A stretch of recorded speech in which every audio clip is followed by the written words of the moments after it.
वर्तमान समय में देश में जिस प्रकार से एक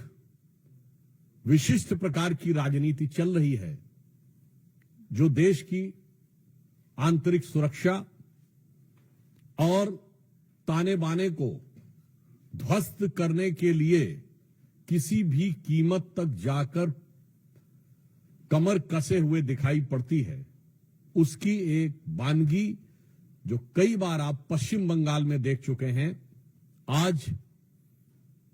न्यायालय द्वारा गठित एसआईटी की रिपोर्ट आने के बाद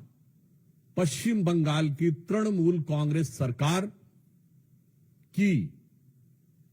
हिंदू विरोधी निर्ममता अपने पूरे विद्रूप रूप में सामने आती हुई दिखाई पड़ रही है। इस एसआईटी का गठन न्यायालय के आदेश पर हुआ था, जिसमें 3 लोग सदस्य थे। एक registrar law national human right commission के थे और 2 सदस्य पश्चिम बंगाल की न्यायिक सेवा के थे, अर्थात एक मानवाधिकार आयोग से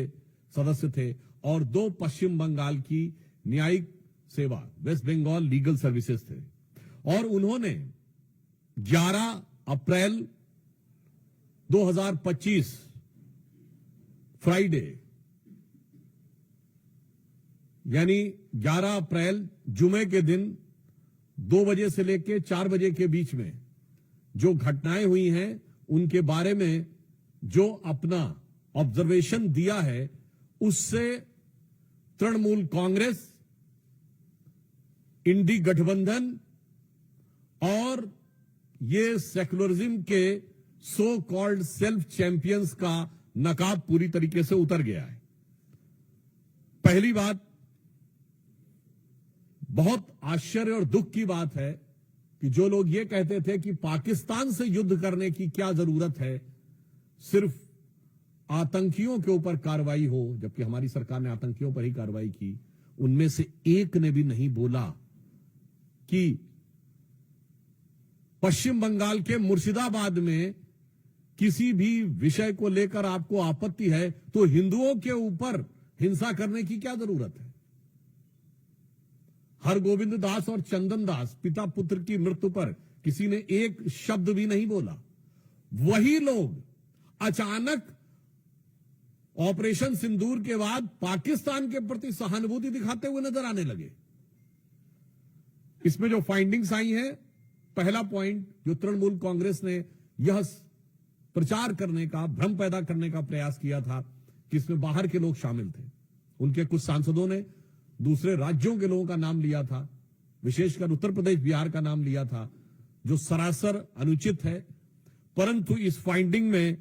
बहुत साफ साफ तौर पर तृणमूल कांग्रेस के नेता और एमएलए का नाम भी सामने आया है और इसमें कहा गया है कि उनके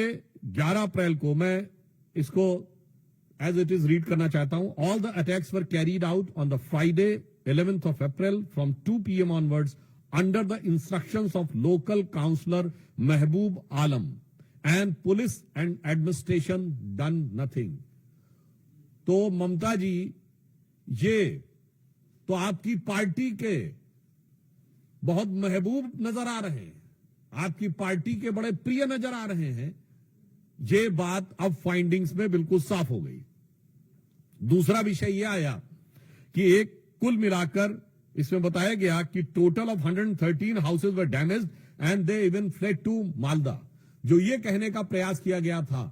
कुछ नेताओं के द्वारा कि ऐसा तो कुछ खास हुआ ही नहीं, कोई महत्वपूर्ण, कोई ऐसी उल्लेखनीय घटना नहीं हुई, यह बात बिल्कुल साफ सामने आई कि 113 जो